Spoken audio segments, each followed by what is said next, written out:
Welcome to Not Man Enough Podcast, and we have a very special guest today that we are excited about. Welcome, Michael Kane. He is a author, and man, we have just discovered his books, and man, they're good. Like, I'm not far into the first book so far, but I have to say, I love the writing style, love the character so far. It's great. Well, thank you. I appreciate that. Yeah. And so, man, we found out that you were local and all that happened. So it's like we were kind of introduced to you, like, hey, there's this guy that you know writes these books. He's local, and so it was like, man, let's get him on because the books are good. They really are. Well, I haven't read all the books, but I'm assuming the rest of the books are good. I hope so.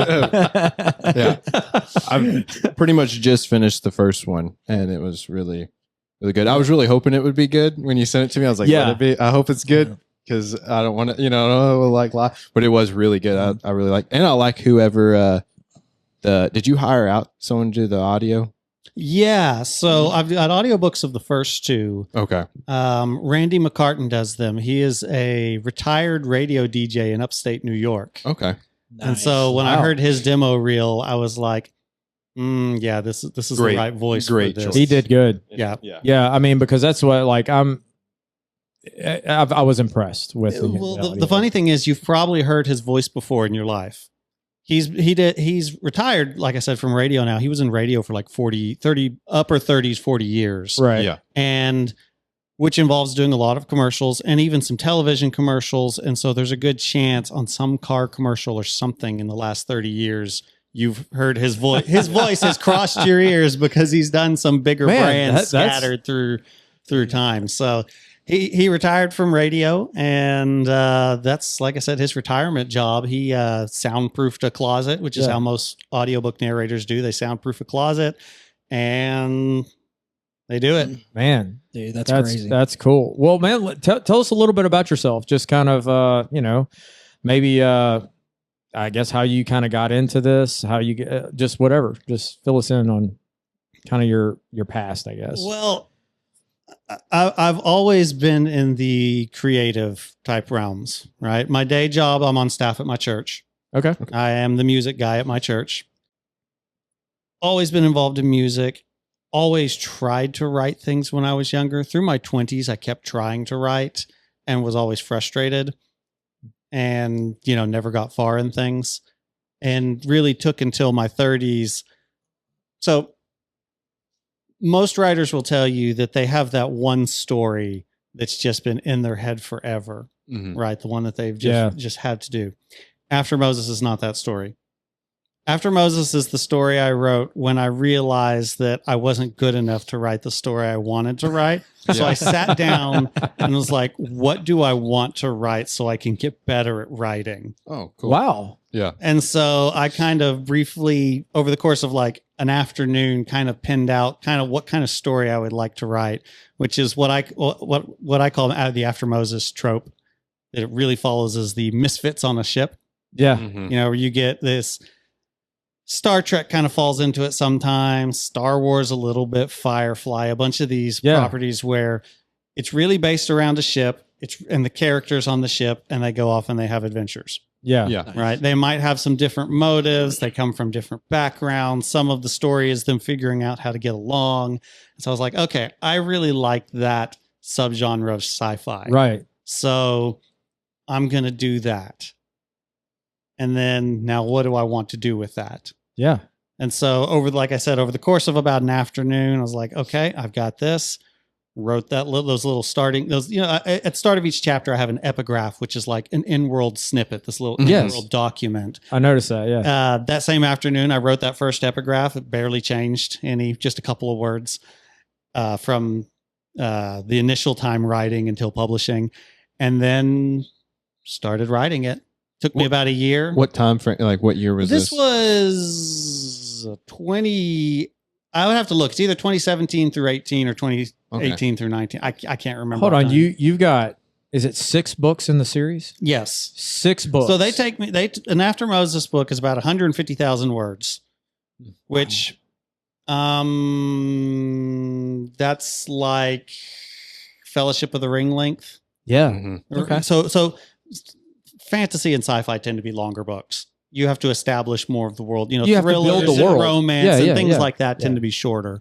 Across all genres, writers don't think in page numbers because page numbers change radically the second you touch the formatting, right? We think in word count, Mhm. So people are like, how long is that? I'm like, it's 170,000 words. Well, what's that mean? Okay.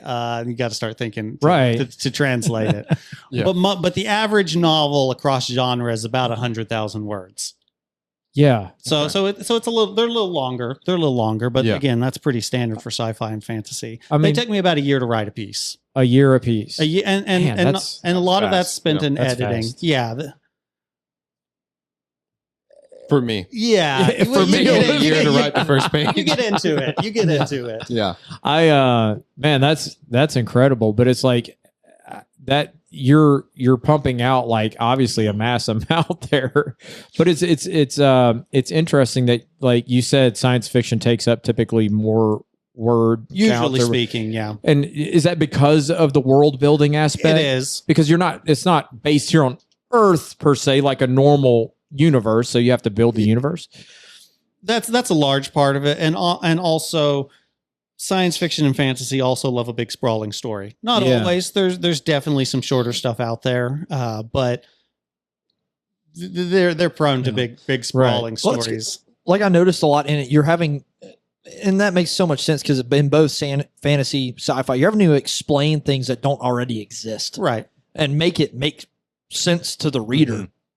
And so, like, I think, yeah, it makes total sense. Inevitably, it would take up more word count. And something else that tends to happen is fantasy and sci-fi tend to have very large casts of characters, and the more characters you have, the more that word count bloats rapidly because of dialogue and and giving due time to all of those characters. Yeah. So a lean, small cast will way cut down the size of a book in like a shocking way. Oh yeah, compared to how much happens. How much happens is sometimes less of a determiner than how many characters you've got. So you said like you've always been creative, right? Sure. And it's like, and you had this one book idea that's like, man, okay, let me. But like, when did you discover like, hey, I want to be a writer, or like, where did your creativity show up when you were young? In other words, was it in writing or was it in like other creative aspects? Music and writing. Yeah. Even when I was fairly young, there were bold aspirations at writing something, and I'd write 2 pages and stop. Things like that. So, but I wrote some short stories in high school that I was like, these are actually pretty good. And reading my peers was like, mine's better than theirs. I'm actually okay. Yeah. Have you ever tried to write music? Yeah. I've written some music. With music, I'm really more of a jack of all trades, not really a master of anything. Okay. Which is useful in the church context. Yeah. Sure. Because I'm not there to show off my skills, but to help coordinate other people and do what's best for the congregation and things like that. So I can sit down and fake it on a lot of instruments, but I'm really not going to impress anybody on any of them. Yeah. Man, that's cool. So let me ask you this. Favorite author?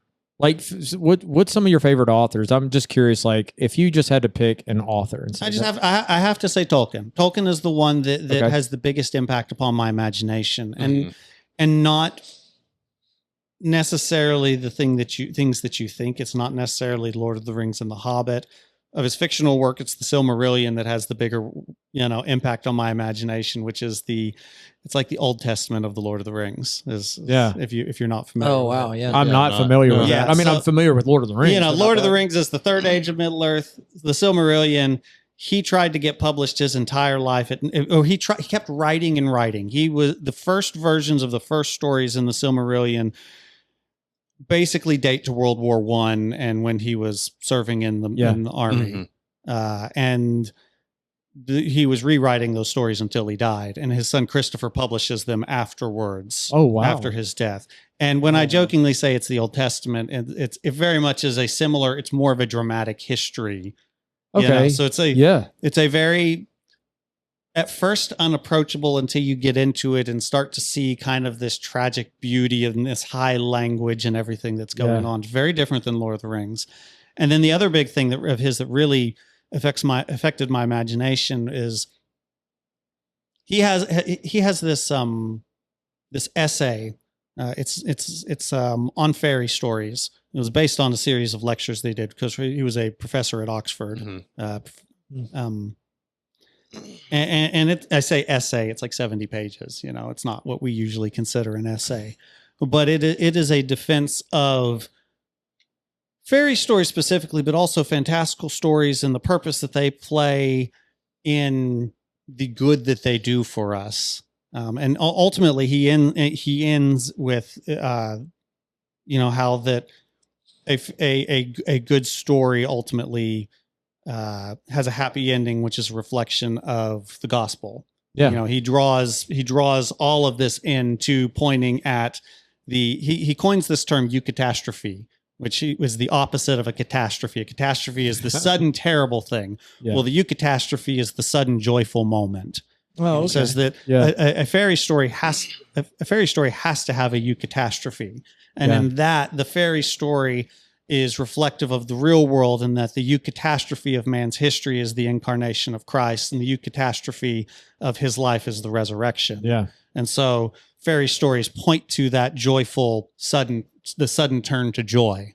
And so that essay, and several different things with it, again, that's kind of the climax of that essay. That essay really just made me go, I want to tell stories. Yeah. Yeah. That's really cool. Something that you're pointing out there, and we've talked about it on this podcast many times, is within, I think that stories in general, whether even secular, Christian, quote, whatever, and you can find the beauty of the truth there within. Like, there are certain aspects of it that point to truths that are within in scripture, whatever, and point to like things that point to, hey, we are made in the image of God too. And so I think it's really cool that we can see that in many different aspects. I don't know, like if that makes sense to you. Oh, yeah. Art is one of those things that's really hard to define. Because there's obviously good art and there's obviously what we would call bad art, and that it's not fulfilling the purpose.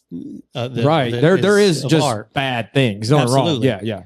But one definition that I kind of like is that art is an attempt to, through some medium that we have access to, connect something beautiful back to truth, back to the mythic and the true and the holy, right? And it's finding some way to bridge that gap and those things back together, whether that's through music or through writing or through painting or even a video game. Take your pick. Good. You said that way better than I did. Good art reconnects reality to the mythic and the true and the holy. It's interesting you said that, because I was trying to explain to somebody why. Okay, so a book that I've really enjoyed that's really got me back into reading was actually Andrew Peterson's Wingfeather Saga. Oh yeah, it's awesome. It's so good. And I was trying to explain to someone who's not a reader why I fell in love with it, and I couldn't put my finger on it for the longest time. And finally, I was just like, okay, here you go. The stories themselves are fake. Mm-hmm. They speak about true things. That's the best simple way I can put it is it's speaking about things that are true. There's so much in the book, both whether it's Wingfeather Saga, whether this part, like I said, I was reading Marshall's book that's got some stuff like that. A lot of these books where it's like there are so many things in it that are either true about things that are inherently about God or just relatable to the human experience. And I think that's the part I'm falling in love with a lot of these fiction books. And that's the thing too, is that it doesn't have to be somebody that really knows or even understands that truth. That's the funny thing about art, is that somebody who is completely an enemy of God can still bridge that gap in plenty of cases, because where else is there a source of truth? Yeah. If they connect to something that is true, there is only one source of truth. Yeah. Yeah, they may not understand it. They may not be able to articulate it in the same way, but instinctively there is still that image of God. Yeah, they don't know that they're coming in contact with biblical truth, right? Yeah. And the God who created them in that sense.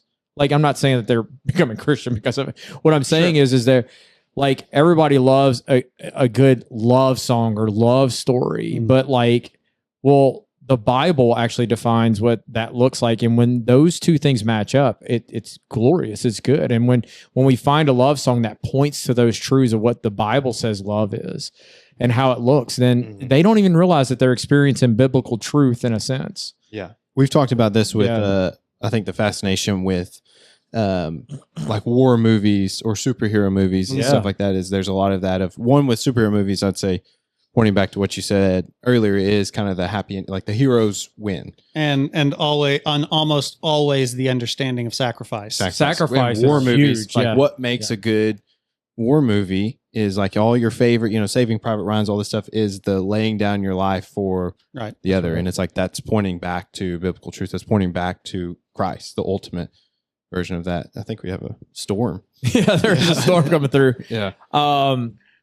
So what's your opinion like on what is your take on? I'd be curious from like an author's standpoint or view. What is your view of like secular like entertainment versus Christian? I guess not that they're versing each other, but I guess let me ask you this first.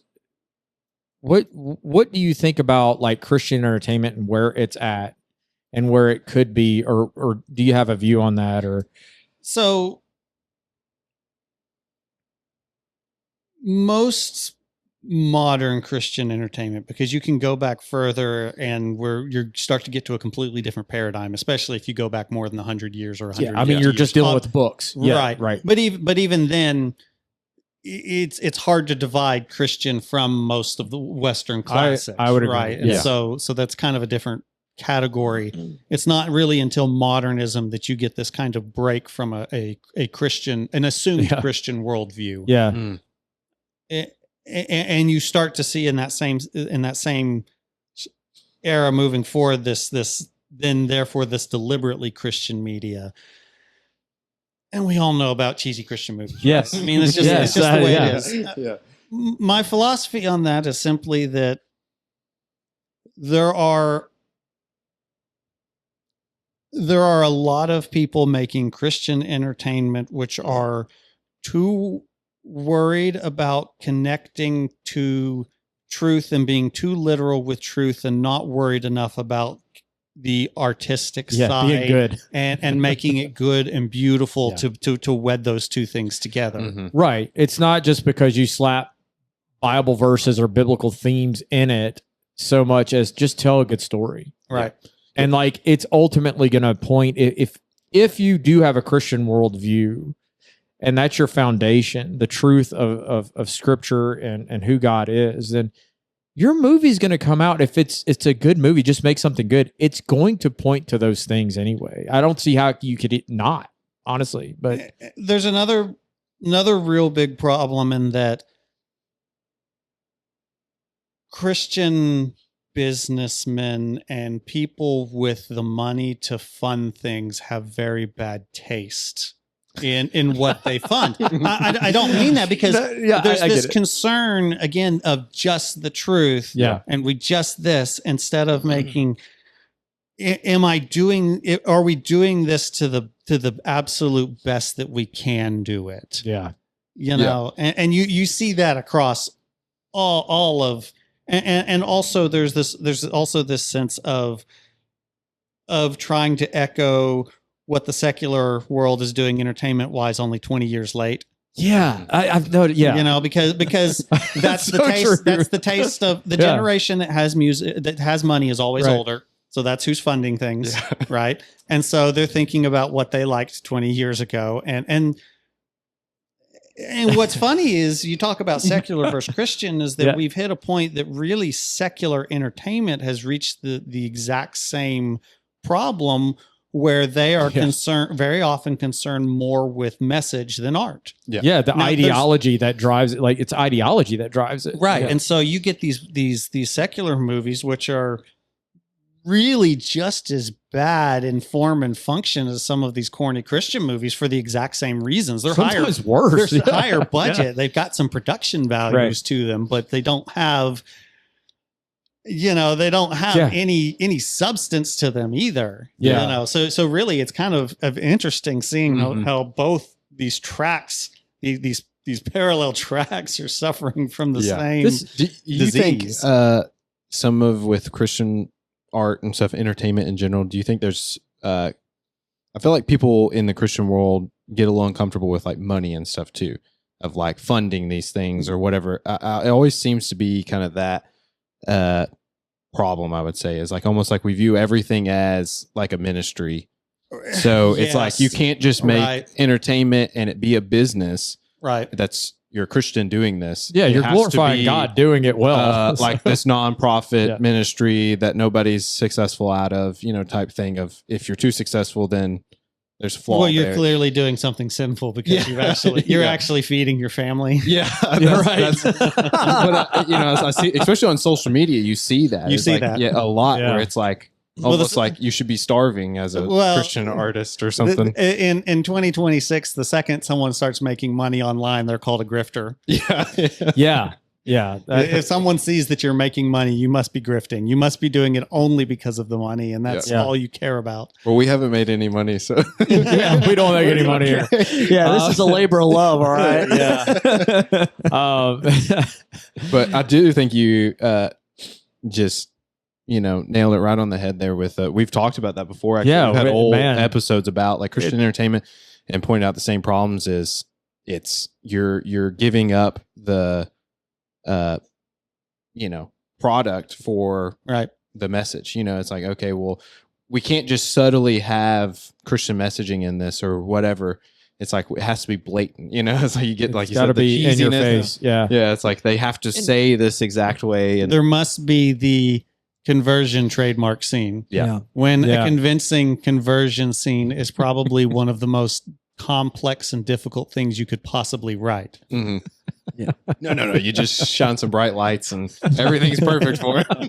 And it's interesting because I don't even think we sometimes can forget, I think, the state of entertainment until you see something, read something, play something, or this game, whatever, something that's really good.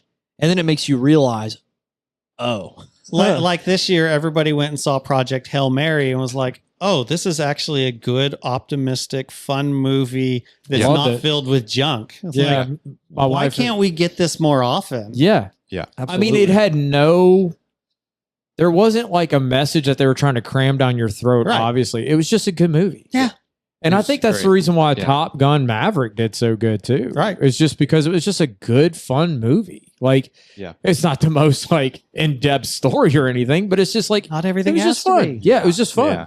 It's like, and that's what we're missing a lot.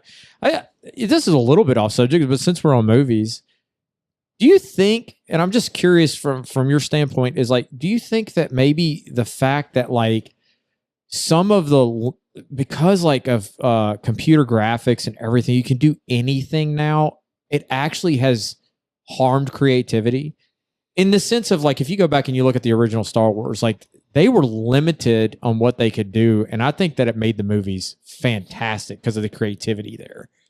But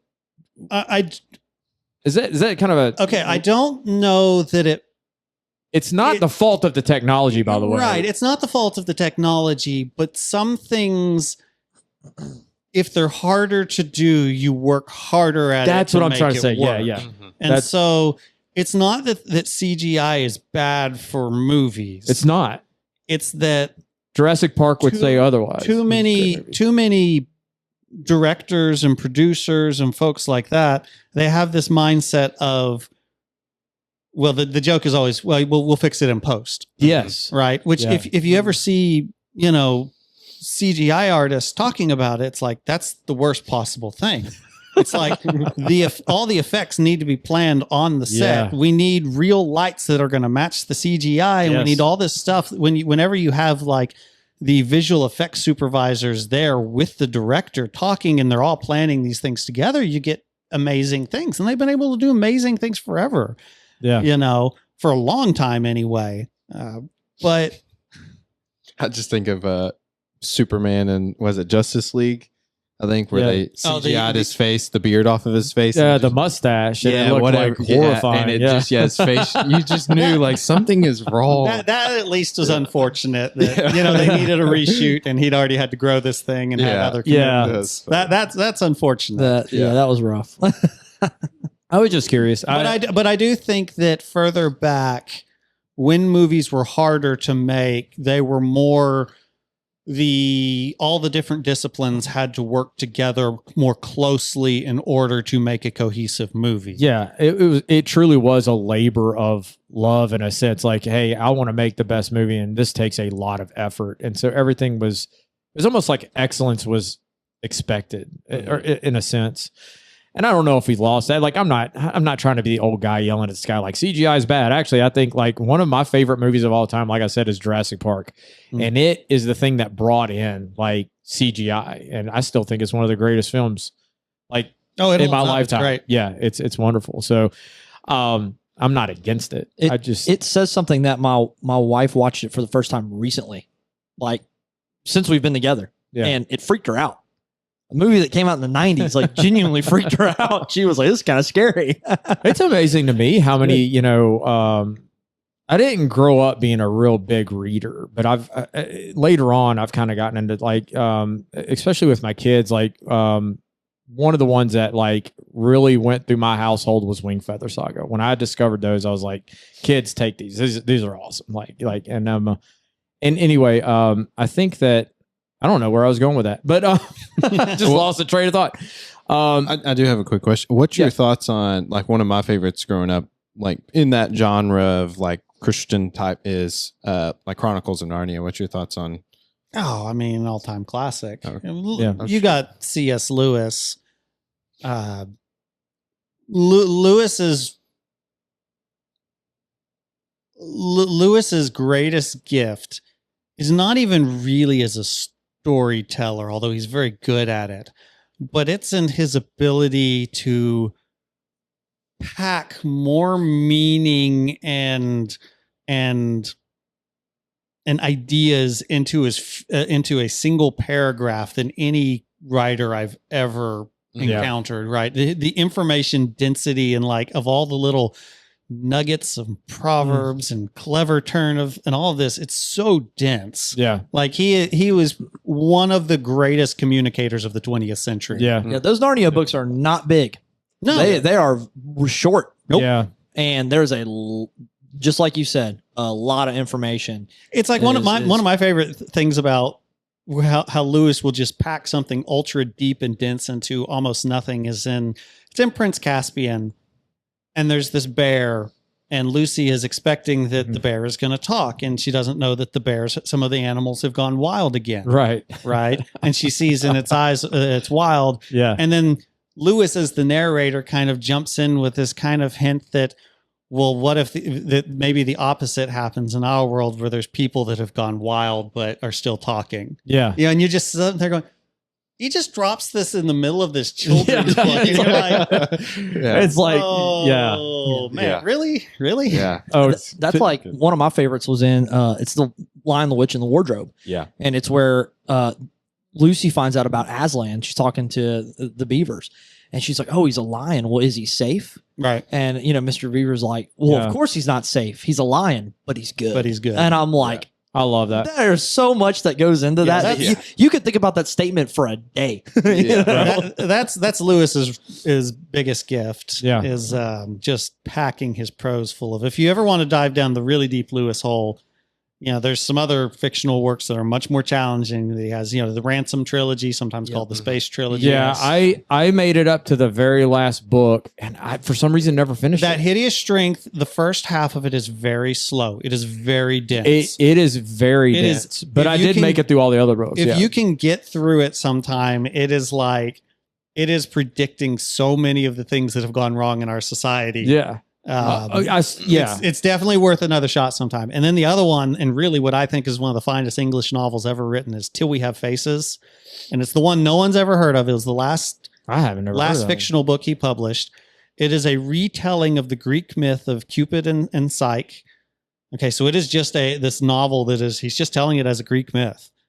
Oh, wow. But it is despite how pagan it is also the most Christian thing you've ever read. Yeah. When you get to the ending and he like peels back these layers, it is a complex work, Right. and it is really worth digging into. But it is challenging, Yeah. and You are right. I've never heard of that. yeah. Till We Have Faces. I think it is one my top 3 English novels ever written is Lord of the Rings, Till We Have Faces, and Jane Austen's Pride and Prejudice.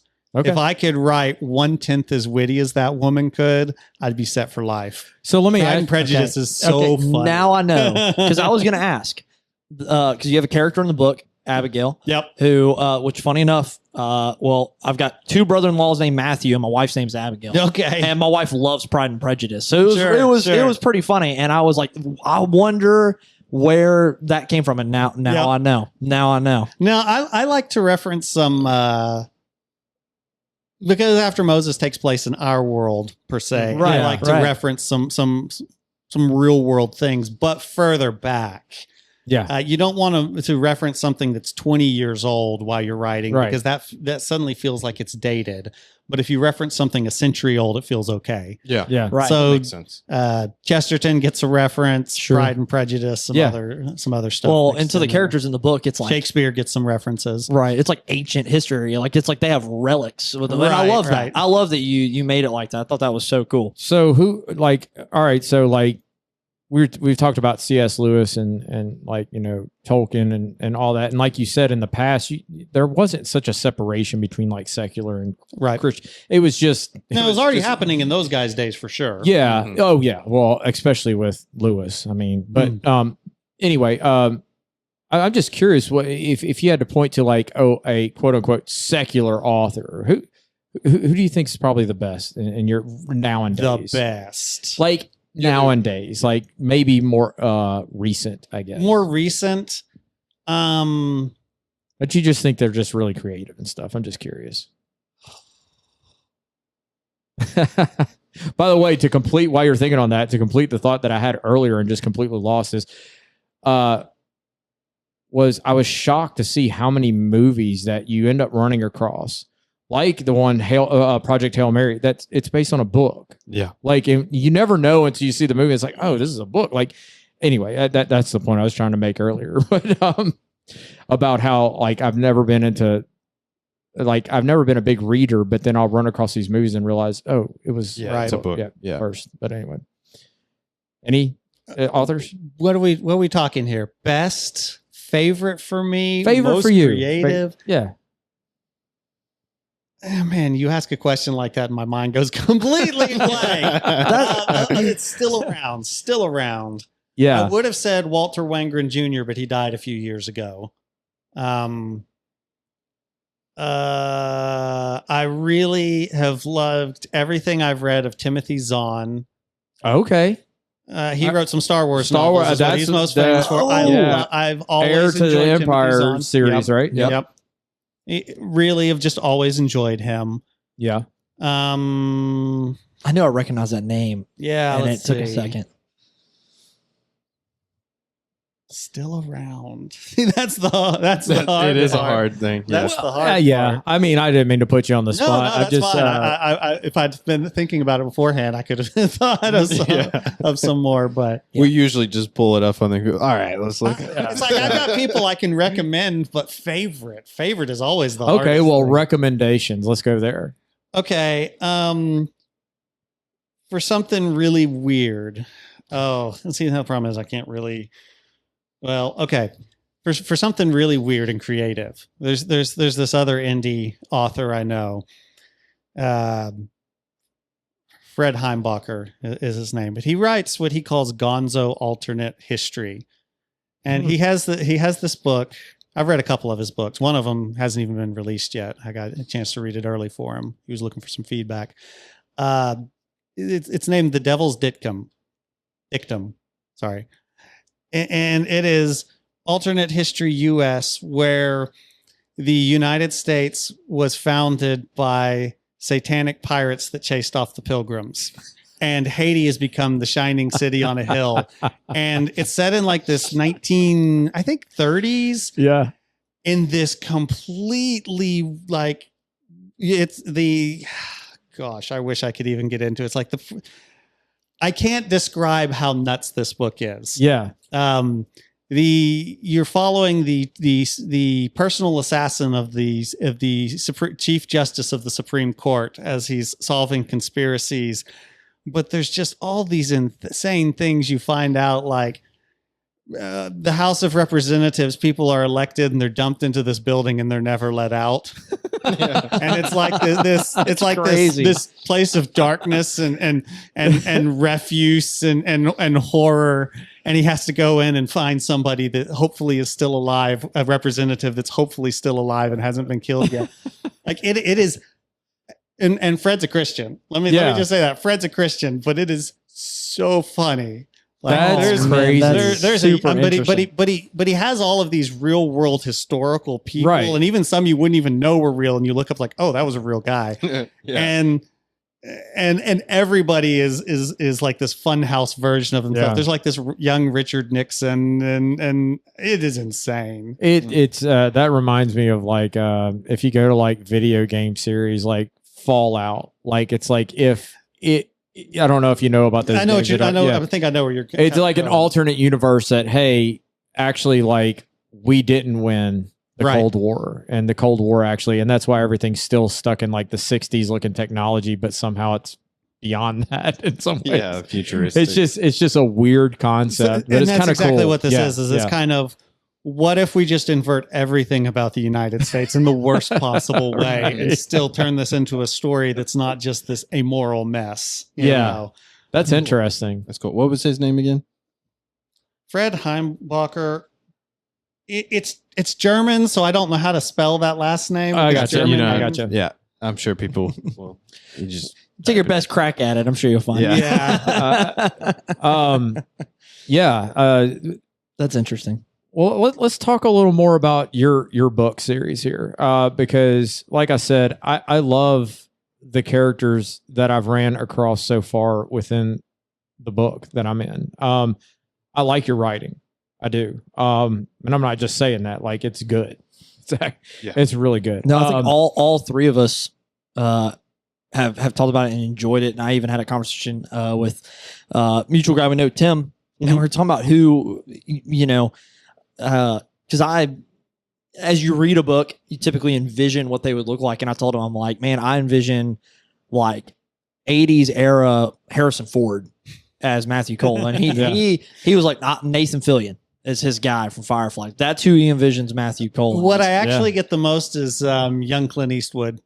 Interesting. I get young Clint Eastwood quite a bit from Matthew. And I got those vibes too. That fits too. Especially from the audio, the guy who did the audio. I mentioned earlier, that when I set out to write after Moses, it was deliberately like, what kind of story do I want to tell?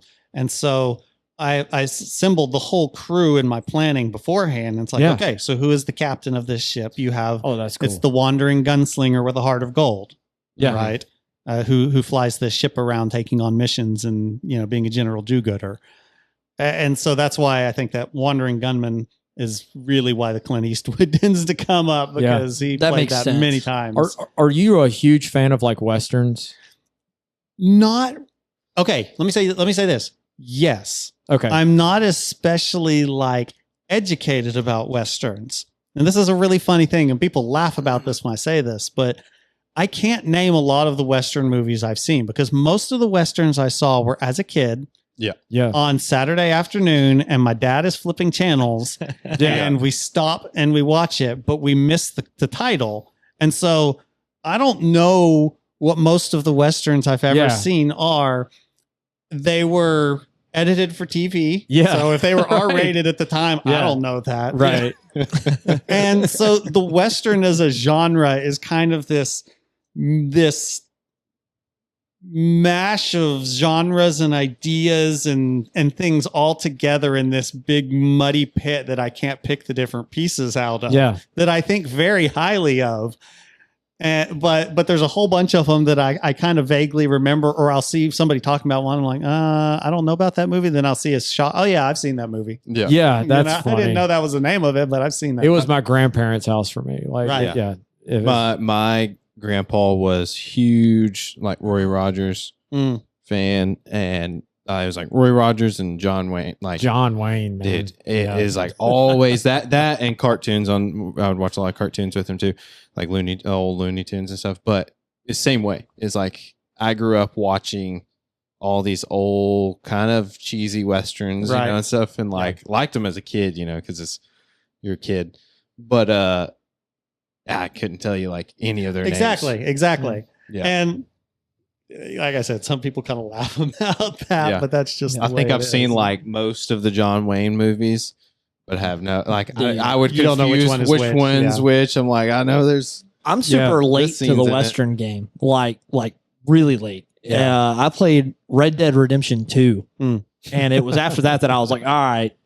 I used to think revolvers were lame and lever actions. I wanted the cool like M4 and like the Glock with like the red dot. No, and that stuff's cool and it has its purpose. It's fine.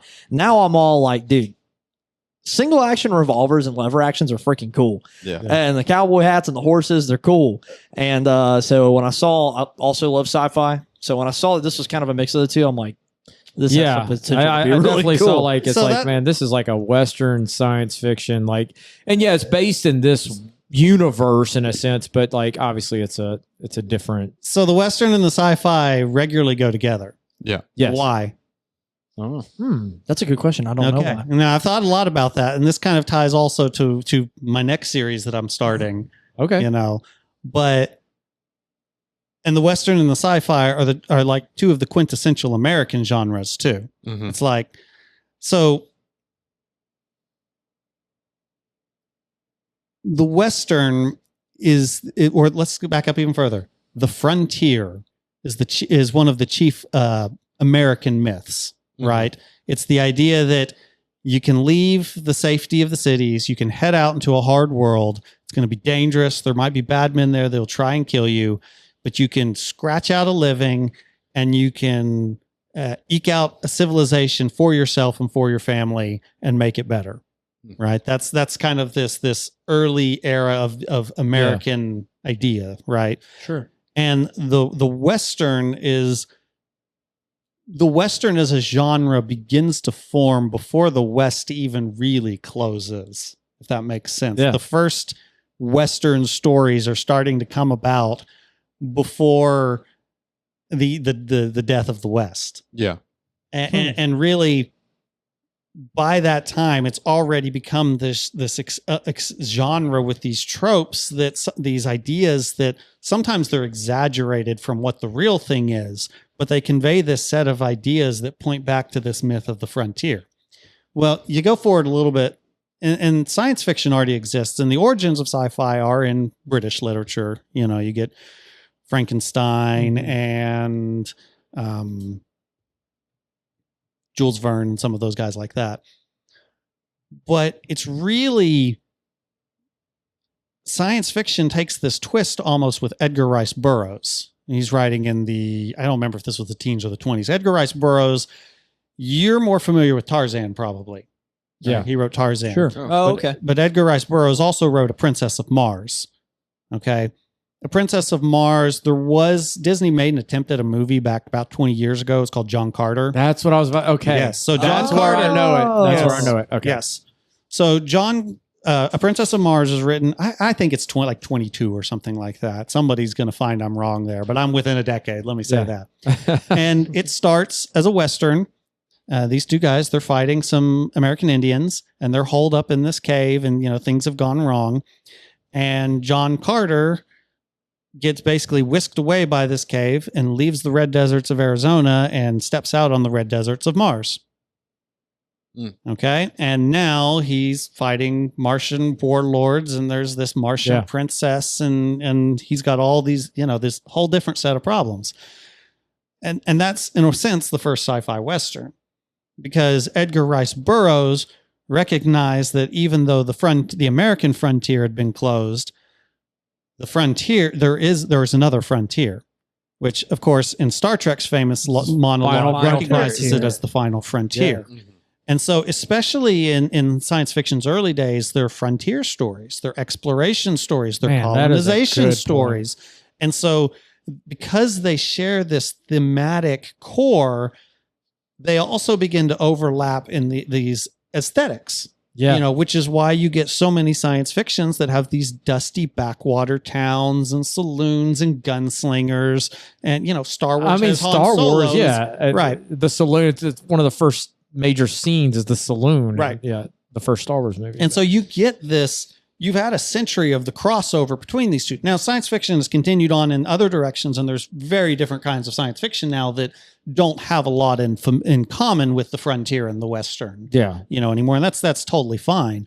But there's very often this similarity deep in the DNA. Yeah. And both of them are, like I said, bound to this very American idea of the frontier.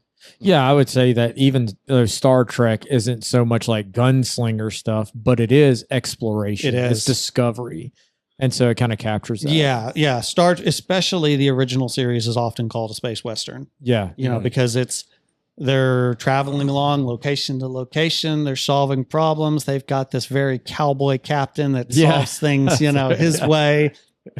Yeah. Yeah. It's something. Wagon Train to the Stars is what people have sometimes called the original Star Trek series. And that something that I also loved about reading your book that this conversation reminded me of is that it's sci-fi, but it's set a lot in reality. And what I mean by that is like Matthew Cole doesn't carry around this crazy laser gun. Yeah. It's a revolver. Right. And there's times in the series that people give him a hard time. It's like, why aren't you carrying a semi-automatic? Because I like it. Yeah, I like my cool, revolver. man. I got to that point to where he's like using this speed loader. Yeah. It's just cool stuff. And even a lot of the it's not like Star Wars in the sense that there's not force lightning coming out of people's fingers. Right. Like again, it's a more of a gritty world that you've built, and I love it. Sci-fi runs the whole gambit from what people call space fantasy, all the way to the furthest end, which is hard sci-fi, where the guy who's done it has been doing the math, and it probably was written by an engineer. After Moses is kind of it's not hard sci-fi. It's a few steps above that, but it's kind of in this realm of what I like to call a few big lies. In that most things are kind of as it is in our world. I lie with a few specific pieces of technology in order to create the setting that I wanted. That makes sense. Right. So the short backstory of After Moses, the quick version, is a super AI rises up. His name is Moses. He takes care of everything. He gives us this golden age for a century, and then Moses abruptly disappears one night. And because we've lent all of our faculties to this AI, we've forgotten how to do science. We've forgotten all of these different things. We don't have those disciplines anymore. So it sends civilization into this long, slow decline, right? And so that was my way of setting up this kind of dusty backwater future that I wanted to write about, in the setting I wanted to write about. But what it allowed me to do was we had the super AI. So I'm going to invent a few key pieces of super technology that he gave us that we still use. But most of the rest of it isn't a whole lot more advanced engineering wise than what we are capable of today. Yeah, sure. So they have the magical space drive that lets them go about 1.5% the speed of light. Right. Which is not all that magical. It gets you around the solar system, but you don't want to go to another star. No, That's going to take you forever. Right. So we've got that. We've got artificial gravity, and we've got bubbles we can trap air in to make colonies. Yeah. And that's basically it. Almost all of the fantastical technology you see through the series is some remixture of those same ideas. Right. Used in different creative ways and things like that. Whereas, almost all the rest of it is pretty grounded, engineering wise. So you built the crew. You said you built your characters first and how you wanted them to interact. And then I guess kind of on a ship, but then you had to create the world. And that's what you're talking about right now. And so that was the second thing that you kind of built, was the world that these characters would operate in. Yeah. And then you filled it in. You were saying that you made certain aspects of the technology in the world that you built to lend to the story. So you already had like a story, like an overarching story. I'm assuming.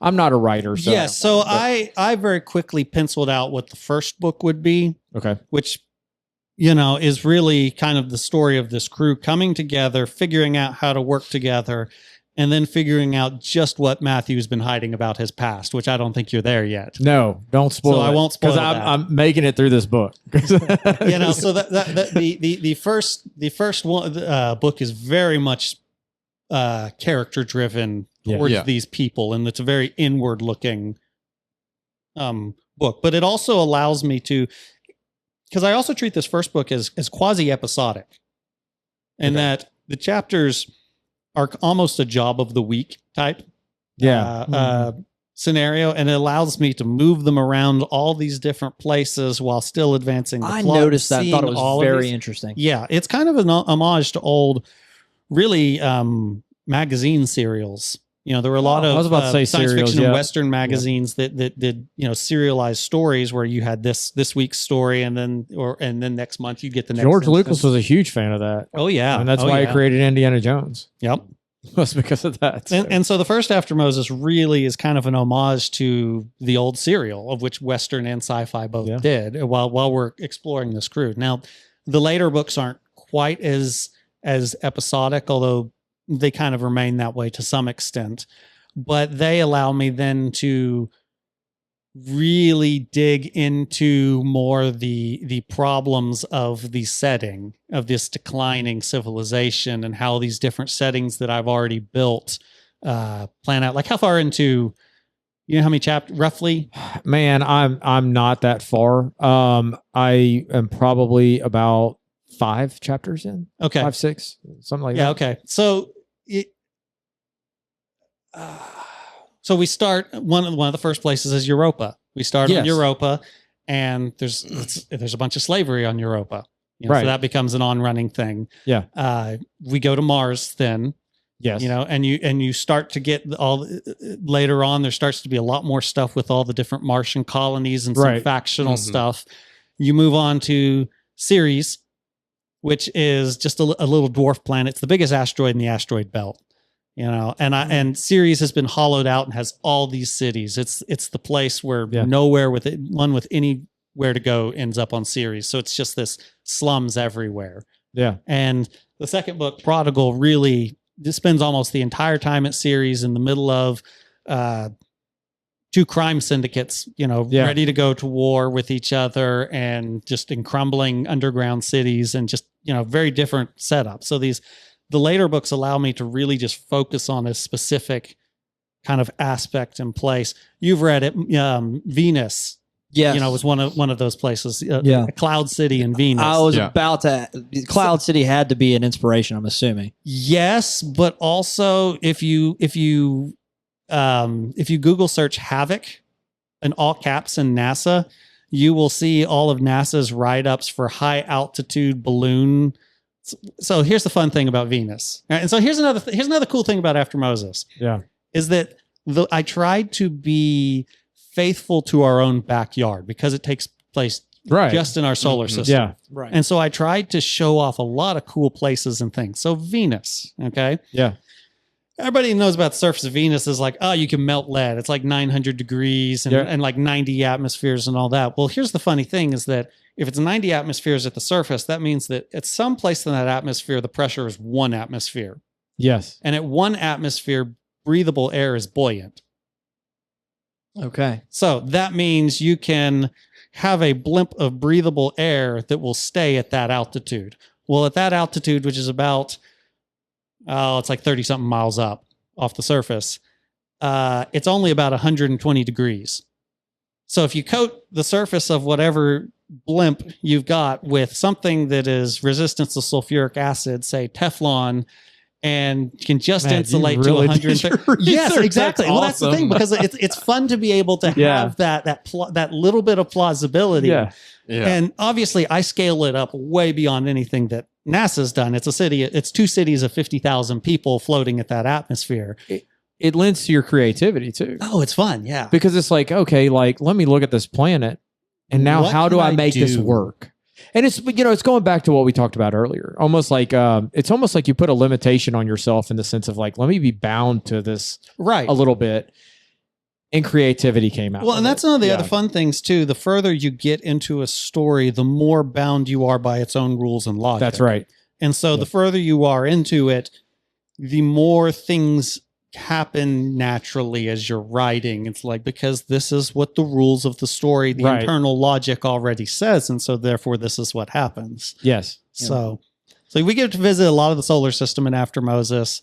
It's done. It's a 6-book series. It is right over 1 million words long.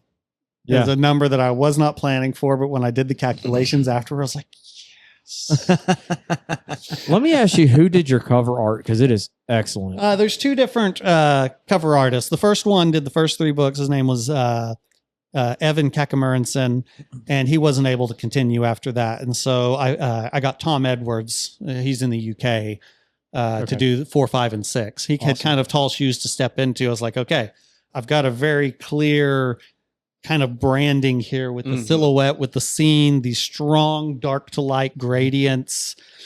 And he was able to step in and replicate that style, really well and pick up the slack. Yeah. Awesome covers. Love the covers. I have to ask, because, what was the, I guess, inspiration for some of the characters? I think we already kind of talked about Matthew Cole a little bit, but like one of my favorite characters is Abigail. Mm-hmm. She's an awesome character. Also, I don't know if you intended for this, but when I read about Davy, I for some reason think about the kid in Indiana Jones Temple of the Short Round. Yes. Everybody thinks about Short Round. Okay, so it's not just me. That makes me feel better. I've had people make memes about Short Round and send them to me on Twitter. I'm like, oh no. That's so funny. But they're all great characters. And there's not a character in the book that is a part of the crew that I don't like. So a lot of it is thinking about what were the relationships I need, and also what physically does the crew need. So Matthew is a gunslinger.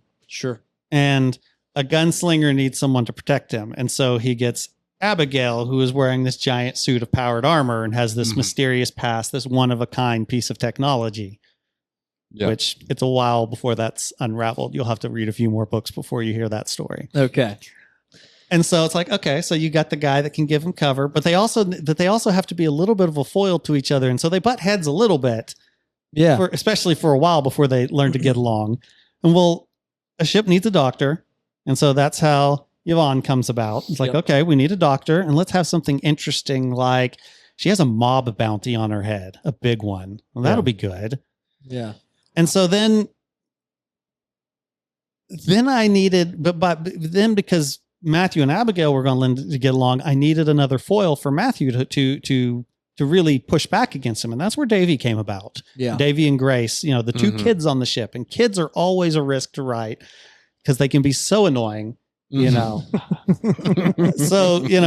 Grace was always the trouble of having her a little funny, a little sweet, but never be annoying. And of course I give her some technology to let her kind of be able to hold her own too. And then, but Davy really turns out to be one of the favorite, I think some of the readers' favorite characters. He's amazing. Because he starts off really obnoxious. Oh yeah. Like he is a stinker. Right. He's a 17-year-old kid. He grew up on the street. All he cares about is taking care of his adoptive sister, who's 12. Right. That's it. That's his only guiding rationale. And so he's going to do dumb things in order to protect her. Mm-hmm. Yeah. And he butts up against Matthew's strong traditional masculinity and has to be basically transformed by that. Dude. Or go ahead. Sorry. No, go ahead. No, I love that story arc because I remember when Davy first enters the scene, I remember reading and being like, "Oh boy, I'm like, this kid's gonna get everybody killed." I'm like, he's losing his mind. Like you just kick him off the ship, yeah, And then I absolutely love the fact, and I don't want to spoil too much. Go read the book, but just like you said, that traditional masculinity, that was a powerful story that you told with that. Yeah. And I think it was great. Was really good. And one of the other things about the format of this was that each book focuses on that character on the cover a little bit more. And so this first gotcha. one really focuses on Matthew. Grace gets her time in the centerpiece a little more in the second one. You know, when I got around to Davies, you know, the story I had to tell with him was, it's like, okay, he's been having all of this mentor, Matthew's been really just trying to shape this kid into a young man as opposed to a boy. And so I commit a cardinal sin, and I'm going to spoil something very minor here, but Matthew's not much in the fourth book. I commit a cardinal sin of removing the main character, because Davy has to prove that he has actually taken all of this tutelage to heart, and he has to show what kind of man he is when Matthew's not around. Oh, wow. Dude, that's awesome. And so, and the cool thing is, though, because like I said, Davy, a lot of people told me he's their favorite character. In book 4, his book, I've had more people tell me that's their favorite book in the series than any other. Man, I can't wait to get to it. I was so nervous about that one too, because it's like, I've had people tell me, it's like, especially when they saw it's going to be, oh, you're basing the books more on other characters. You better not do one without the main character. I was like, oh no. Yeah. Oh no. Yeah.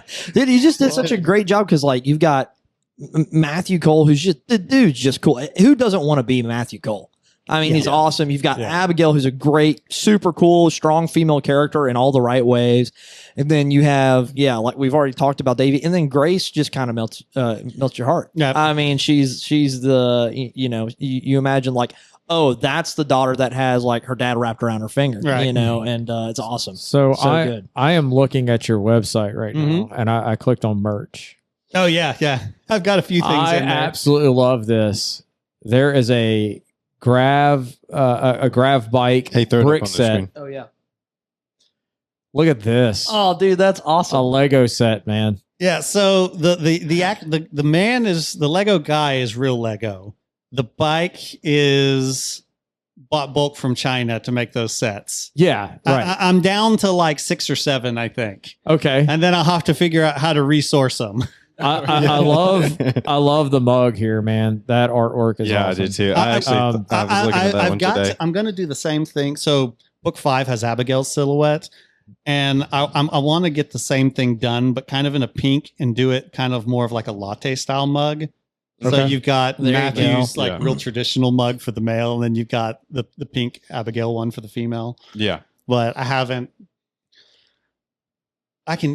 Design like that takes me a long time. Let me just say. Yeah. I struggle through that kind of stuff.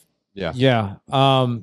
So anyway, where would you send people to get your books, and a best place to get them or listen or whatever? I mean, I'm at your website right now. So definitely my website, michaelfkane.com. Yep. You can get them direct from me. I sign hardbacks and ship them myself. There's also paperbacks.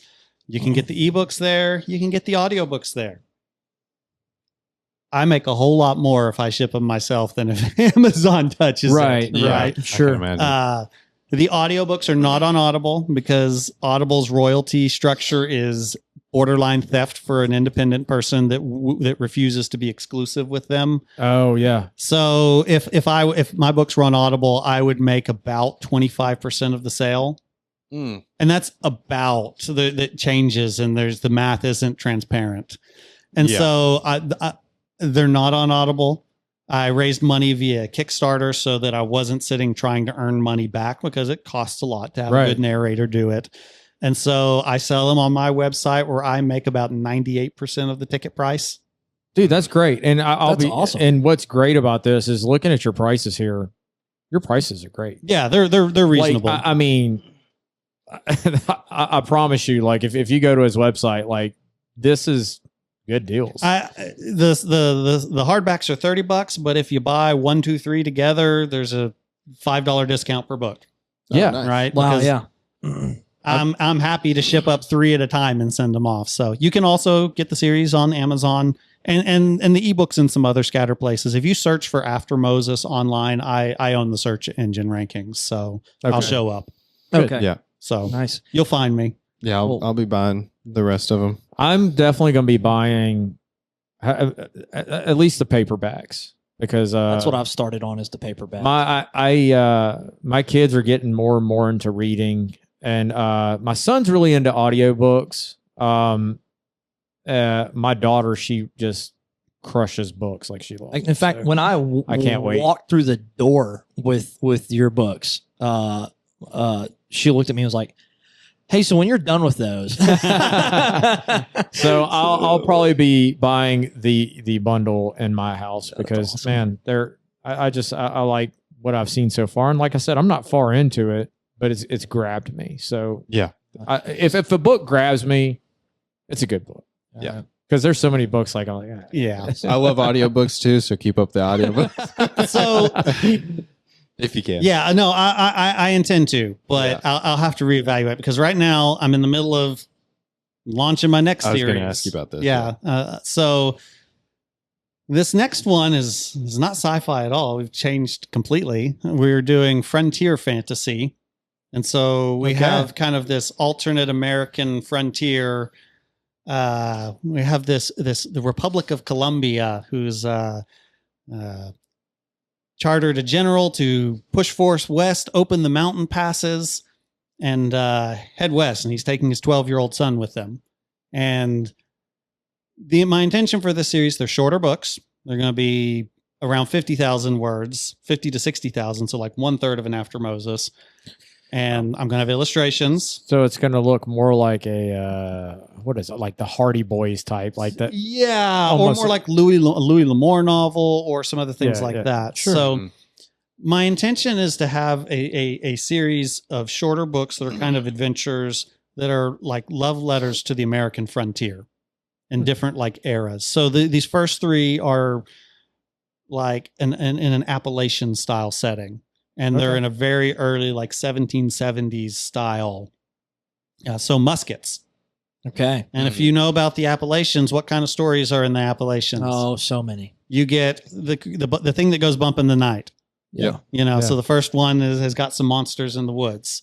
Yeah, wasn't Mothman's big from that? Like that myth is really big. There's a bunch of them. Of There's a them. ton Dude, I of like- that kind of story in the Appalachians. I like this. Oh, yeah. I like this idea. Well, I'll have to show you some of the illustrations I've got Okay. going to. Oh, please do. Then the second one will very much be a conflict and alliance with natives, since that's a huge part of that early era.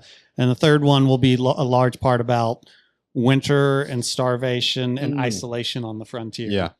And That's so cool. I'm running a Kickstarter right now Okay. for it. I saw earlier you're at 420. Yeah. You saw that. Yeah. So the main reason for doing the Kickstarter is for more illustrations. I'm funding 10 myself. The artist is doing pen and ink, like real illustrations. That's really cool. He's from Appalachia. Nice. And so that was why I really locked into him, was I wanted him to do it. How did you form these connections, man? Like, I mean, because you're talking about the guy that you got for, the reading. I keep forgetting his name. Like that did the audio. Oh, right. How did you come in contact with him? I mean, you just Him, I started looking. I think I found him on Fiverr the first time, which is kind of a freelance type work. Okay. Links freelance type stuff together. okay. But yeah, the goal is to raise money to do more illustrations. I'm going to fund 10 myself, no matter what. Where can they go to this Kickstarter? Is it attached to your website? I don't have a link there on my website. I need to do that. I know it's on X for sure. Yes, definitely. Yeah. I see you sharing it on X. Yeah, So- at Michael F. Kane on X or Twitter. Yeah. Okay. We'll We'll put it in the description too if it's still active. Yeah, and I should send you a couple of these illustrations so you can post them if you want. Sure. 1 second, Yeah. I'm almost there. Because if I'd been a smart man, I would have sent you media ahead of time. That's But all I'm good. not a smart man. Hey, a lot of times we literally sit down and go, "Hey, what are we talking about?" This is the most like on. I know like, we set time aside for this. Yeah. What are we going to talk about? You can see right there. There's the pencil sketch beforehand, and then final inking. Yeah, We're talking like a 1770s style. that's really cool. Because I want it to be the first books are going to they alternate that's back and cool. forth between the point of view of a general Mm-hmm. who's kind of like 40s and his 12-year-old son. Yeah. So you have two very different points of view, and one is a leader that is feeling the loss of his men when they die, and who has experienced war, and who's worried about his son and taking care of him, but still letting him take part in these things, training him up.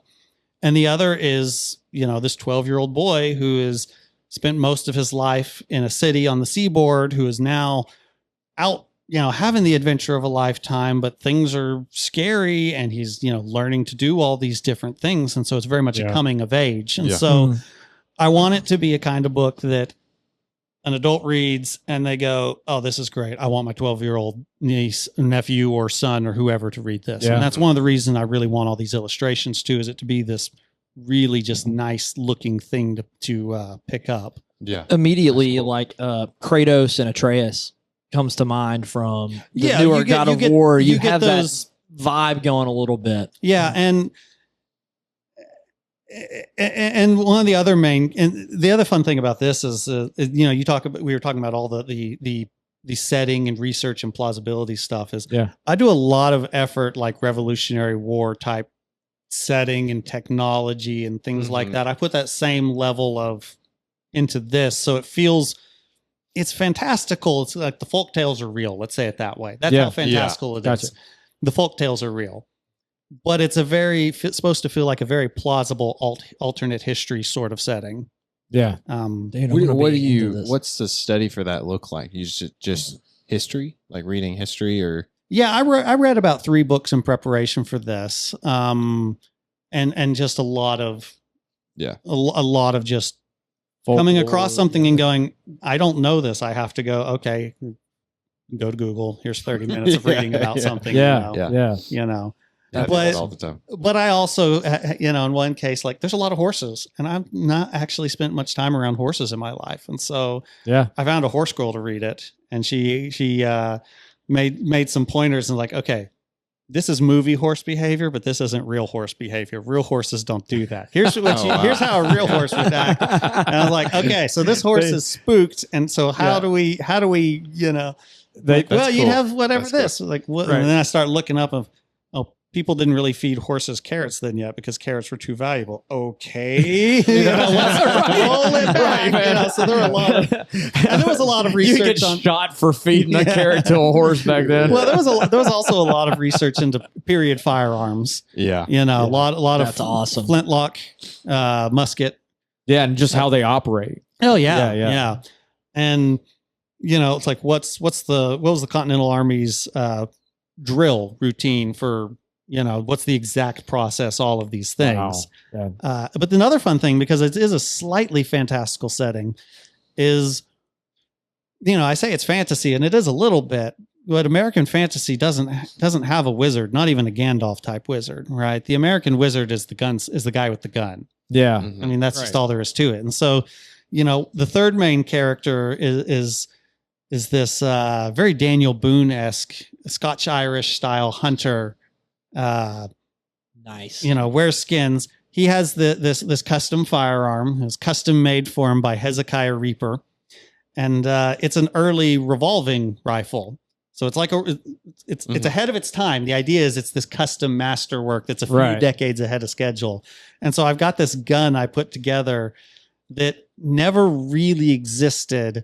I love that. And would be hard to exist in that period because it'd have to be a little more precise than they could do. But I'm kind of fudging and saying, no, this guy could make it that precise. Yeah. So he's got this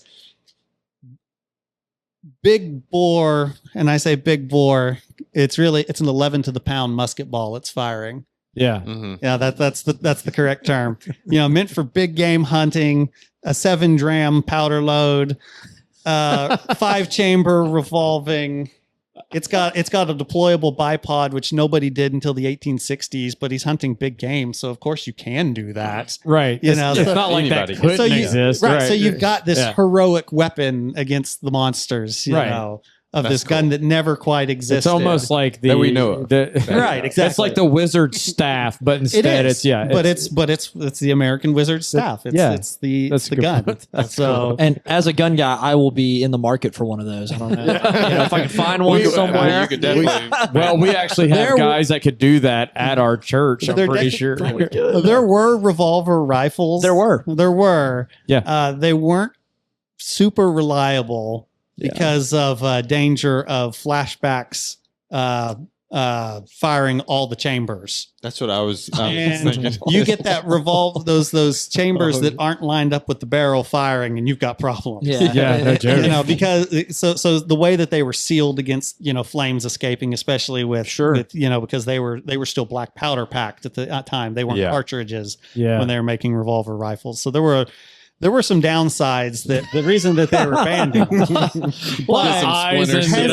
Hezekiah Reaper is he's a good enough armsmith that he figured those things out. That's super. That's cool. So it's very much a Last of the Mohicans kind of setting, you know, in the Appalachians, in the wilderness, but a little bit of that American Gothic of like Sleepy Hollow, the Headless Horseman kind of. Little uncanny, little that. You got me pumped. Like I'm excited for that. Yeah, no, that's you can back it on Kickstarter. Yeah, no, that's cool. So the other thing I'm doing with this one, the kind of a risk I'm taking is I'm getting an offset print run rather than having. So most indies have print on demand books. Okay. Right. If you go to Amazon for an indie, you click buy, Amazon prints that book and ships it. Okay. Right. I didn't know that. Which they're pretty good now, but they're still not as high quality as what you call an offset print run, which is the more traditional process. So I'm getting a small offset print run of hardbacks, which means they'll have, traditional sewn bindings rather than glued. Okay. So it's a book that'll last you forever, taken care of. But I'm also getting one thing of bling because I want it to look kind of old fashioned. I'm getting gold gilded edges on the pages. Oh, dude, that's awesome. So nice. But the other good thing is because I'm getting an offset print run, that means I'm going to be buying a few hundred of them, but that cost per copy goes way down. So I'm going to be able to do $25 a copy. Oh, that's awesome. Despite it being a better product than what I can normally sell. That's great. So I guess you're just going to like store these at your house and then. I'm hoping to move a good number of them with the Kickstarter. Yes, I already ship and sell from my house anyway. So this is going to take some space. Worst case scenario, I'll get like a small 5x5 5x5 like storage unit for a couple months until I can sell down and have some space. Well, you just said that like when you order the book, it's printed up. How do you do that off your website? Because So I ordered in bulk. Okay. So there's a couple different printers. The paperbacks are printed by Amazon. The hardbacks are printed by another company. Okay. Nice. Ingram is the company. So when you're indie, and I know we got to be wrapping this up, but when you're indie, you're not like, there's no publisher. You're self-publishing. Yeah, right? I do everything. Okay. I'm in charge of everything. Nice. Okay. That's awesome. Manuscript. I got to figure out how to get edited. I got to figure out covers. I got to figure out all the formatting, all the final files for printers, everything. I am the boss. Right. I am the absolute boss. So do you go find an editor and have someone edit it? Or I do not have paid editors. Hopefully we'll someday. I have a large group of what they call beta readers. Yeah. Very similar to like a beta tester, but really beta readers are more like alpha readers, really. More like we're talking an alpha. I've got a group of about 5 guys that I finish a chapter, I post it, and they can read it before the next chapter is even written. And I get some very, very early feedback from these guys, but also corrections and marking. And then I've got a larger group that, so it's more of a group edit, if that makes sense. You just want eyes on your work. Yeah. There are mistakes that you make that as a writer that it's very difficult for you to catch because you read the sentence as it's supposed to be, not as it actually is. Yeah, that's right. Because so your mind's saying one thing, you might be writing something different. Right. Right. So I do not have a paid professional editor that I dropped $1,500 to edit for. Right.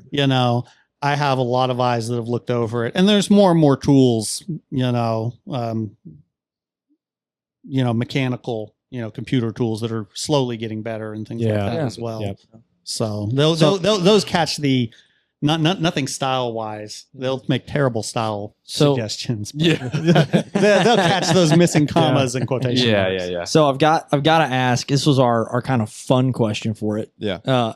If you were to make a movie, this is good. And you're casting the crew of the Sparrow, so you've got Matthew Cole, Abigail, Yvonne, Davy, and Grace. Who are you casting for those characters? And it can be someone who, you can do a Harrison Ford in the 80s. Like you can you play around with it, whatever you want. But what would you do? I've already said I'd probably go with that young Clint Eastwood for Matthew Cole. I'd have to think on the others. But so for the villain, now that's only that one. Yeah, okay. Well, I know. I finished. So you did finish it too. Okay, Yeah, I finished the book too. I have thought possibly what's his name? Is it Paul Bettany? Ooh, say something that he plays in. He was Vision in the MCU. Oh yeah, Gotcha. yeah. Oh, he would be great. Right. He Either would be him or great. I've actually even thought Nathan Fillion would do a fantastic job on it Dude, because he he would is too. so charismatic. Yeah. He can play such a charismatic. Oh yeah, that was. So I thought more about. Awesome, I've thought about that more than the others. It's hard to cast kids. That's true. Kids are really. You thought hard to about maybe cast. Abigail? They kind of grow up. I don't really know. Yeah, that's a hard one I too. don't really know. That's a hard one too.